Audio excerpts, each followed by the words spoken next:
Escape. Escape tonight to the China Seas in Typhoon.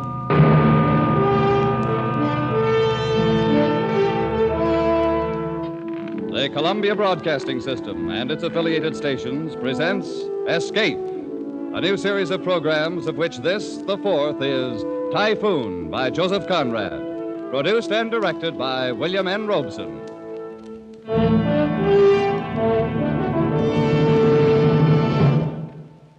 Of all the great authors who wrote of the sea, none so captured the wonder and the horror of it as did Joseph Conrad.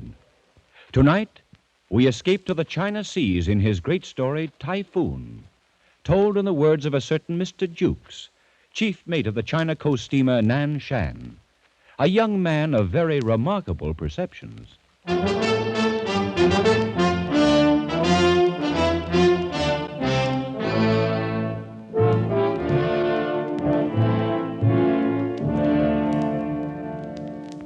I've been sailing the China Sea long enough to see some strange and terrible things, but nothing as bad as that was. Why, God himself forgot us, and the whole blinking universe set out to do us in that night. It was the... Oh, but that comes later. I guess you can't really understand what happened on board the Nan Shan without knowing something about our skipper, Captain McWhirr. Stupid McWhirr, I called him. And after sailing with him for 3 years, I ought to know what I'm talking about. Why, I tagged him right off, first day he came aboard to take command. In Liverpool it was. And Mr. Siggs, who was one of the owners, was showing him around the deck. There's no more modern ship afloat. I might say again that you've come to us very highly recommended, Captain McWhirr. We've a great deal of confidence in you. Thank you, Mr. Siggs. She's a brand new ship and a good ship. There's no reason why you shouldn't continue in command of her as long as you like. Well, that's fine. She'll be the smartest thing afloat in the China trade. Why, she's put together like a Swiss watch. Precision built from stem to stern. Wait, just a minute, Mr. Siggs. What is it? That lock. Lock? What lock? Here, on the cabin door. What about it? You'll notice how it's been set in the frame, somewhat cocked at an angle. The ship starts rolling a bit, and the first thing you know, it snaps open and leaves the door swinging. It really should be fixed, Mr. Siggs.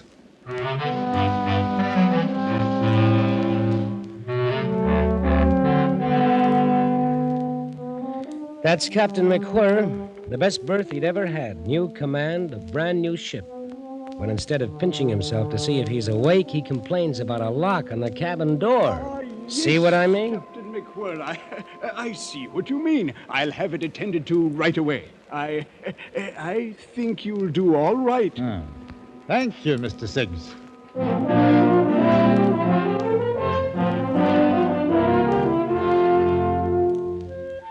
Well, everybody knows what the China coast is. You haul out of Bangkok for a quick run up to Singapore and then shove off for Hong Kong. 2 days ashore, you do it all over again. 3 years of it. 3 years of heat, smells, weather, copra, silk, and tea. Along in there somewhere, the owners decided to transfer the ship's registry to the Siamese flag. Don't ask me why. They just did, that's all. Anyway, I can tell you I didn't like it.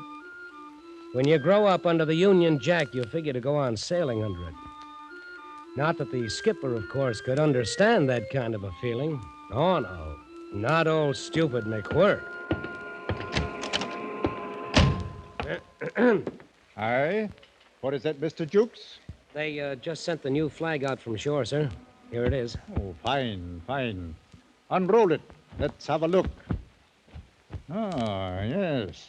In my opinion, sir, it's a queer kind of flag for a man to sail under. Oh, and what's the matter with it? Well, it just looks queer to me, that's all. Well, now, let's see.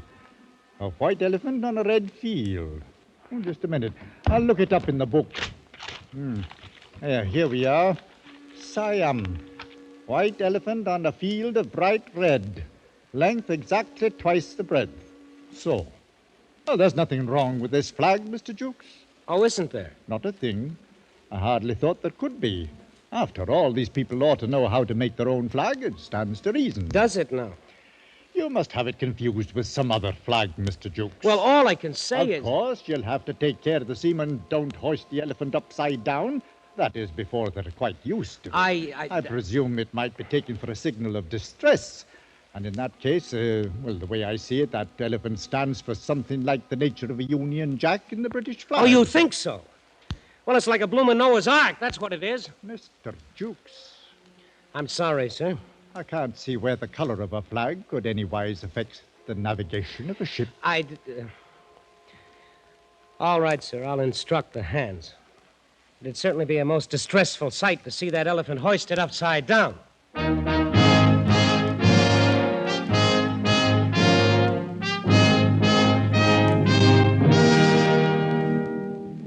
Well, that was Captain McWhirr. Couldn't get a thing through his head if you drew him a picture.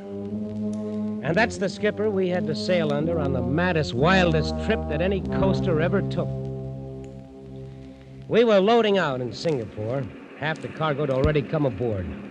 The sun was blazing, and the smoke from our stacks hung over the decks like a blanket. The Nanshan's winches puffed away aft, and the cargo chains creaked and clattered across the coamings. I was in the waist supervising the loading when Mr. Rout, the chief engineer, came up. Hey there, Jukes. What's going on down there on the dock? Looks like a bloomin' army. Oh, I don't know, Mr. Rout. Must be a mob of coolies on the move. Here comes the captain. Could be some of his doing. Mr. Jukes. Aye, sir. Keep the forward tween deck clear of cargo. There'll be 200 coolies coming aboard, and we'll plan to bank them down there. Good Lord, where are they bound? Foochow. We'll have to put in there this trip. Yeah, but we're not fixed to handle passengers, sir. Oh, they'll bring supplies aboard with them. Every man's got a camphor wood chest, so you'll have to nail deck battens down there to keep them from sliding. Yes, sir, I'll see to it. They've all been working on a plantation north somewhere. 2-year contract. They're dying to get home. It wouldn't have been quite right to turn them down. You may as well start them coming aboard, Mr. Jukes. All right, sir. Ollie number one, boy, Ollie same. Listen, you savvy, huh? Ollie fellow, catch him here. Top side, catch him, step, step. Bottom side, Ollie time, chop, chop. Single file now. One fellow, one time, all the time. What do you suppose they carry in those boxes? Oh, I suppose they're personal belongings, Mr. Jukes. And, of course, their 2 years' pay in silver dollars. Well, they're as vicious a looking bunch of murderers as I've ever seen. Murderers? Oh, come now, Mr. Jukes. 1 or 2 of them, maybe. But in the main, I'd say they're honest workmen. Have to be to stick out a 2-year contract on one of these plantations. Just the same, sir. We'd better not take any chances. No, I checked the lading weights carefully, Mr. Jukes. We can carry them without any overloading at all. I mean that... All right, sir. I'd better go hide the silverware in the officer's mess. He's a hard lad to understand sometimes.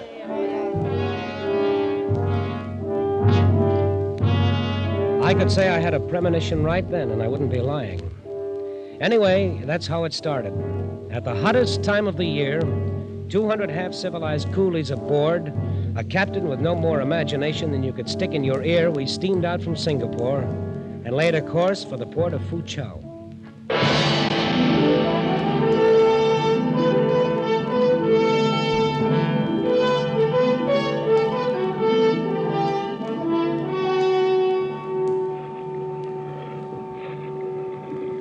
Tell you, Jukes, I don't like it. I don't like it a bit. What don't you like about it, Mr. Rowan? Well, the looks of things. Something ominous about it. Oh, there's a bit of a swell running all right. There's not a breath of wind. It's uncommonly hot, that's all. Gives a man the jumps. You're as bad as the second mate. He's been groaning around like the voice of doom all day. Well, I don't know. Mr. Jukes! Oh, that's the old man. I'll see you later. Keep your steam up, Mr. Rowan. Are you calling me, Captain? I was, Mr. Jukes. What was all the long conversation with Mr. Rout? Oh, why, nothing much, sir. I didn't see any harm in talking a bit. I'm not on watch, you know. Oh, no, nothing wrong with it, nothing at all. I just wondered what you could find to talk about. Well, different things. I don't know. I've seen people on shore sit around a table and talk for 2 or 3 hours. I never could understand it. It's just conversation, that's all, about nothing in particular. Seems pretty silly. Well, You've noticed the barometer, no doubt? Yes, sir. It's dropping. Falling fast. Quite low now. Take a look. I'll say it's dropping. Bad time of the year for that sort of thing. Very bad. Anything you want me to do, sir? Oh, no. Must be some uncommonly dirty weather knocking about somewhere. Eh, Mr. Jukes? Yes, sir.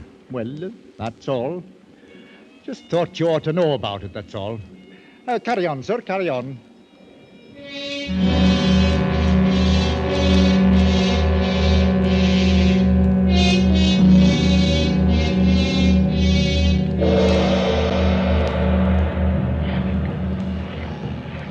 Whoa, there's a heavy one, all right, mate.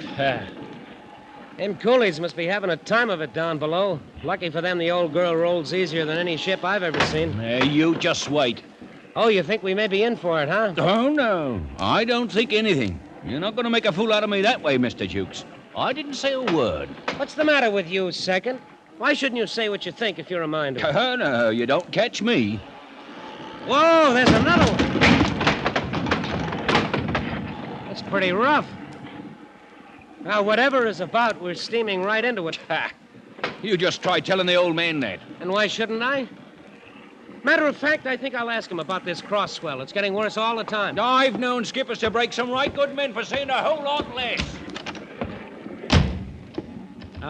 Captain McWhirr. Yes, Mr. Jukes. What is it? The swell is getting a good deal worse, sir. Yes, I noticed that in here. Anything wrong? Well, I was thinking about the passengers. Huh? What passengers? Why, the coolies, sir. Then if you mean coolies, say coolies, Mr. Jukes. A man ought to say what he means. What about the coolies? She's rolling her decks full of water, sir. I thought you might want to put her head at the swell for a bit, until this goes down, of course. So that's it, eh? Put her head at the swell, 4 points off the coast. Well, it's just for a while, sir. A swell as high as this can't last long. That stands to reason. Mr. Jukes, take a look at the barometer. Good Lord. Yes, exactly. It's a dead calm outside, isn't it? There's not a breath of air stirring, sir. Only that cross swell. I've been reading in the book here about storms. It's a funny thing. If a man believed everything written down here, he'd spend half his life running to get behind the weather. If I was to go by what this fellow says, I'd alter my course and come booming into Foochow from the north. 4 days late, 300 extra miles in distance, and a pretty bill for coal on top of it. I tell you, Mr. Jukes, if I knew every word in here was gospel true, I couldn't bring myself to do that. No, sir, I guess not. And how's a man to know if the book is right? If you dodge around a spot of dirty weather, how do you ever find out it was there in the first place? Answer me that. No, Mr. Jukes, there's things that a man can't get from books. I've thought it all out this afternoon. We'll hold her steady as she goes. Whatever you say, sir. You're the captain. I guess I'd better write up the log. I'm going on watch. Good. I dare say we're heading into something a bit out of the ordinary. Call me at once if anything shows up in the night, Mr. Jukes. All right, sir. I'll see to it. And, Mr. Jukes, Yes, sir. if you're going into the chart room, please close that blinking door. I can't stand to hear a door banging. Yes, sir. 8 p.m. Swell increasing. Ship laboring heavily and taking water on all decks. Still a dead calm and very hot. Batten down the coolies for the night. The barometer is still falling. All appearances indicate an approaching typhoon.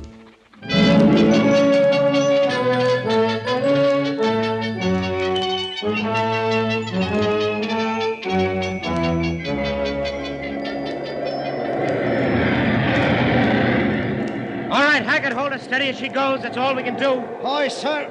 I'll sure try to. Well, do the best you can. Aye, sir.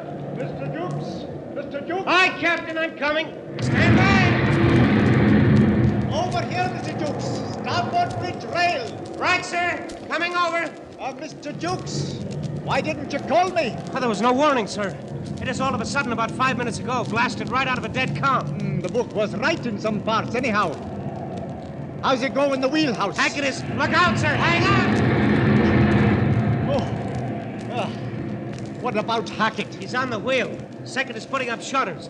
The window glass will go if she starts breaking any higher. Oh, she'll break higher, Mr. Jukes. Much higher.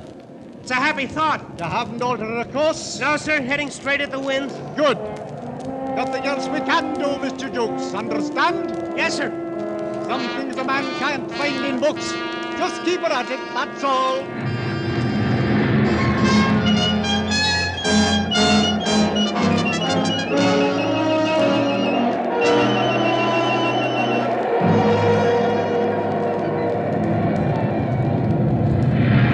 Captain, our boats are starting to break away. That's all right.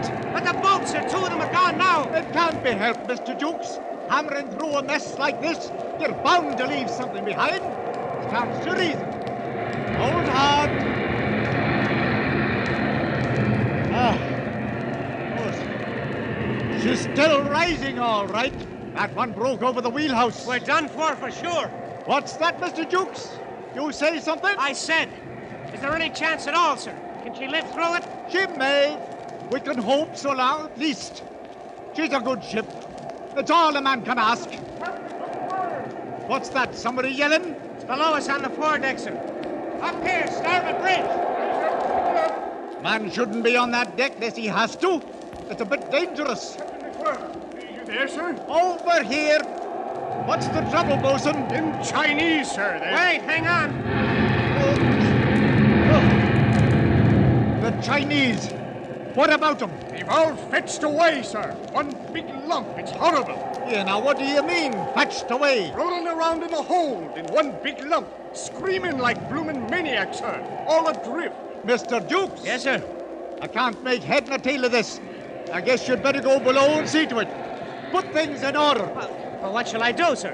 I can't tell you up here. Find out what's wrong. Straighten it out, that's all. That's all. Take the bosun with you. I'm going to try for the wheelhouse. All right, sir. Come on, bosun. Aye, sir. Just straighten it out, that's all. Well, how's the wheel stand, Hackett? As steady as she goes, sir. You realize, of course, we've hit a typhoon. Aye, sir. Sorry I can't give you relief.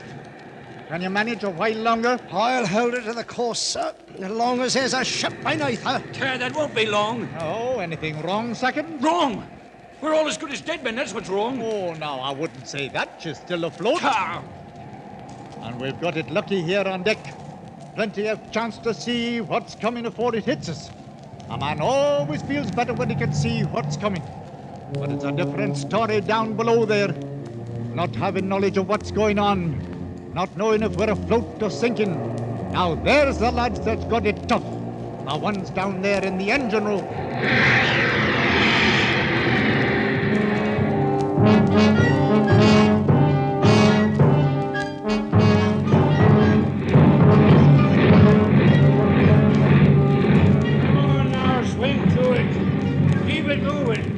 No time now for the steam to drop. Here, ride that throttle, Beale. Can't let her rip her shaft out when she breaks clear of those swells. Hello, Bridge. Hello, Bridge. Confounded, why don't they answer the speaking tube? Can't tell if they're dead or alive up there. Hello! Hello! Yes, Mr. Rout? Captain, how is it on deck? Bad enough. It depends mostly on you. Well, so far so good. We're holding a full head of steam. Good. We'll need it. Don't let me drive her under, sir. Have to take a chance. Can't see 20 feet up here. Got to keep moving enough to steer. I understand, sir. Count on us. Getting smashed about a good deal, but doing fairly well. As long as the wheelhouse stands. Wait, hold on. Hello! Hello! Is that the captain, Mr. Rout? I've got to talk to him right away. Wait a minute, Jukes. Something's happened up there. Hello! Hello, Bridge! You still there, Mr. Rout? Right. Anything wrong, sir? No, not now. The second mate's lost, though. Overboard? Oh, no. Lost his nerve. Awkward circumstance. Had to knock him out, too. Too bad. You hear that, Jukes? Yes, let me talk to him. Captain, Jukes here. The bosun and I just took a look at the tween deck. It's them bloomin' boxes, sir. They've all broke loose and smashed to bits. And the coolies are fighting like crazy men for them silver dollars that's rolling around. Fighting? We can't have fighting on board, Mr. Jukes. There are 200 of them, sir. They're all trying to kill each other. I can't have it, Mr. Jukes. Put a stop to it at once, do you hear? Put a stop to it? How? They're crazy mad. They'll kill anybody that came on that deck. You're second in command, Mr. Jukes. Use your authority. Make it clear to them. We simply can't have fighting. Make it clear to them. Oh, yes, sir. After that, you'd better gather up all the money. I can't have it lying about on the deck. Get the bosun to help you. Wait, here it comes. Gee, Harsafat.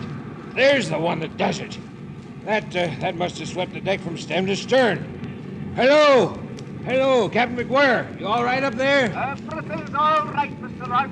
All the boats and half the starboard rail carried away. Nothing serious.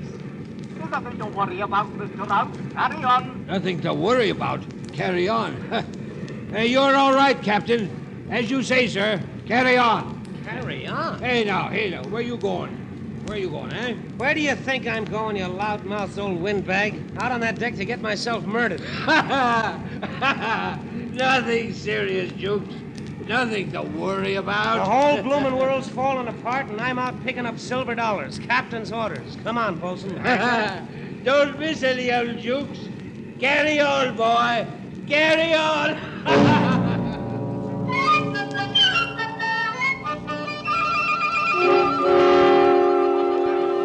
Blimey, sir. Look at him. It's sure death to go among them. No help for it. Our gallant skipper says to stop the fighting. Use our authority. All right, then, quiet down. Come on, bosun. Aye, sir. Stow it there, you fools. Cut it out now, do you hear me? Authority, huh? You're clean out of their heads. We gotta drive them to the bulkhead. Back up now. Hey, none of that. Stay to it, bosun. We gotta show them what for, nothing else to do. Back up there. Captain's orders, you know. Follow me, bosun. Right with you, sir. No, you don't. I was just thinking, sir.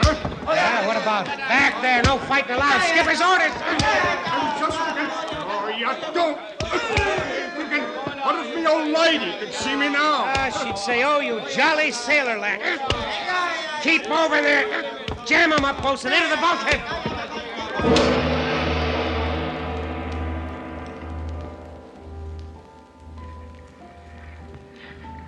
Captain. Where are you, Captain? Over here, Mr. Jukes. You got everything cleared up down below? Oh, yes. We took care of everything, sir. I thought you would. The wind fell all at once, stopped cold. It's been like this for 10 minutes now. If you think it was an easy job to bring that mob under control. Oh, the coolies? Oh, I dare say it wasn't. Had to do what's fair by them, though. Mr. Jukes, that barometer in there stands at the lowest point I've ever seen a glass in my life. You mean there'll be more of it? The worst yet, according to the book. It'll break sudden now, any minute. A puff or two of wind, and then it hits. She's taken a horrible beating, sir. She has indeed. And she's in for a worse one. We haven't much chance, have we, sir? She may come through it. She's a good ship. There's the first puff. It'll hit us hard when it comes. You left them pretty safe, did you? The coolies? We strung lifelines, gives them something to hold on to. Good. I'd like to give them all the chance we can, whatever happens. Oh, they'll be all right, sir. I broke out rifles for 8 of the crew, put them to guarding all the companionways leading off the 'tween deck. You armed the crew, Mr. Jukes? Oh, sure. We won't have any trouble with them now, sir. Mr. Jukes, please have those rifles returned to the magazines at once. What? There'll be work for every man aboard in a few minutes. I can't spare seamen to stand around and hold rifles when it isn't necessary. Isn't necessary? Don't you realize those savages will think we stole their money? But they'll tear us to bits if they ever get out of that deck. Oh, I think they'll understand we're dealing fair by them. Collect the rifles, Mr. Jukes. Captain, it's suicide. The best thing we can do is turn the whole mess over to the authorities in Foochow, if we ever get there. Well, I don't know. I figure that when anything happens on shipboard, it's up to me to settle it on shipboard. Part of the duties of commanding a vessel, Mr. Jukes. I've no doubt I'll be able to reach an understanding with these men later. Understanding? You ought to have seen him a while ago when me and the bosun was down there. Lost their heads a bit, I guess. No wonder at that when... Here she comes. Pick up those rifles, Mr. Jukes, and something else. Yes, Captain. If anything happens to me, you'll be in charge. Only advice, keep her facing it. Best way to get through, facing it. That's enough for any man. All right, Captain, I'll remember. And one thing more, Mr. Jukes. Yes, sir. Something that always helps at sea is to keep a cool head. Just keep a cool head, Mr. Jukes. Oh, no! No, keep a cool head. A stitch in time saves 9 a rolling stone. What in the name of heaven do you do with a man like that?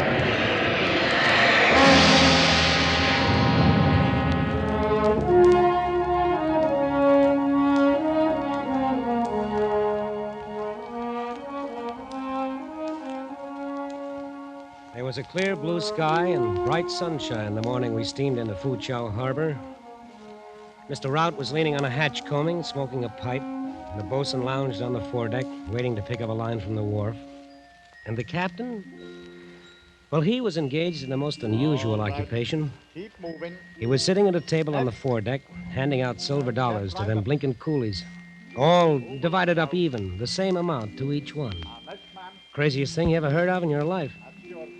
You see, the way the captain figured it, since those blighters had all worked for 2 years at the same rate of pay, then their savings ought to all be about equal. As you can see, of course, that wasn't necessarily true by any means, wasn't even legal. But you couldn't tell him anything. Well, that's that. Mr. Jukes. Yes, sir. Coming, Captain. Well, Mr. Jukes, I've disposed of our little collection of silver dollars. Ah, that's great. Only wait till those boys get ashore and file claims against us. Oh, no, they won't do that. As a matter of fact, they were quite pleased at having it arranged that way. Figured it might avoid a lot of arguments later. They sent a spokesman to thank me. Well, I'll be... Mr. Jukes, you may as well give all the hands 6 hours leave before we start working the cargo. Whatever you say, Captain. Oh, yes, and before the carpenter leaves, I wish you'd have him fix the lock on that port cabin door. What? That seems to have got broken somehow. During the storm, I suppose. I can't stand to hear a door banging, Mr. Jukes. Aye, sir. I don't suppose it matters that the ship is battered from stem to stern, half her topside carried away, and smashed till she looks like a bloomin' Tinson freighter. Mr. Jukes, I don't understand you. You don't understand me, sir. Do you understand that we've come through the worst typhoon on the China Seas in 20 years? We're the only ship that got through? It's true. I suppose we were a bit lucky. Lucky, sir? With 200 murdering cutthroats running loose aboard and the very heavens doing their worst? We had a job to do, and we did it. That's all, Mr. Jukes. That's the important thing. Yes, sir. That's all. That's all, he says. A job to do. A bit lucky. What can you do with a man as thick as that? But then, as I started to turn away, Captain McWhirr said something else that surprised me. With emotion wrung from the very bottom of his soul, he uttered words I never thought I'd hear coming from so stupid a man. But I'm glad we brought her through, Mr. Jukes. Truly I am. She's a good ship, Mr. Jukes. A good ship. I should have hated to lose her. I should have hated to lose her.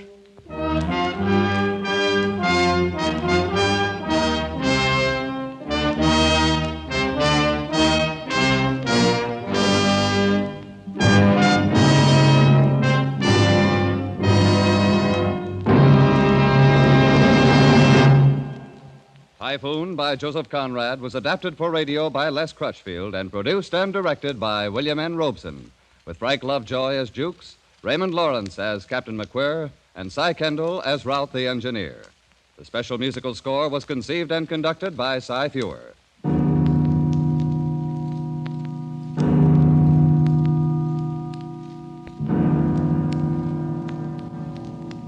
Escape is presented by the Columbia Broadcasting System and its affiliated stations each week at this time. Next week, we invite you to escape to Paris of 500 years ago in Robert Louis Stevenson's story of a fascinating adventure, the Sire de Maltroit's Door. And so good night until next week at this time, when again it will be time to escape.